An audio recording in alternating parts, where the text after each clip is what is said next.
कुरुंदवाड नगर परिषदेचे मुख्याधिकारी आशिष चौहान आणि कार्यालयीन अधीक्षक पूजा पाटील यांनी शहरातील नागरिकांबाबत आक्षेपार्ह वक्तव्य करून अवहेलना केल्याबद्दल त्यांना सेवेतून बडतर्फ करावे अशी मागणी कुरुंदवाड येथील सर्वपक्षीय कृती समितीने जिल्हाधिकारी अमोल येडगे आणि पालकमंत्री हसन मुश्रीफ यांच्याकडे केली आहे। मुख्याधिकारी आणि अधीक्षक यांच्यातील आक्षेपार्ह संवादाची ऑडिओ क्लिप सोशल मीडियावर व्हायरल झाल्याने गेले 2 दिवस शहरात संतप्त पडसाद उमटत आहेत। आज शहरातील सर्वपक्षीय कृती समितीने जिल्हाधिकारी आणि पालकमंत्री यांची भेट घेतली। या भेटीदरम्यान त्या दोघांनाही सेवेतून बडतर्फ करून त्यांची खातेनिहाय चौकशी करावी, अन्यथा 12 ऑगस्टला सामूहिक आत्मदहनाचा इशारा निवेदनाद्वारे दिला आहे।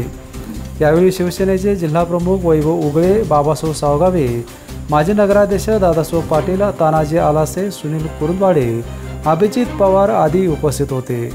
बीपीएनसाठी कुरुंदवाडहून उमेश माळगे।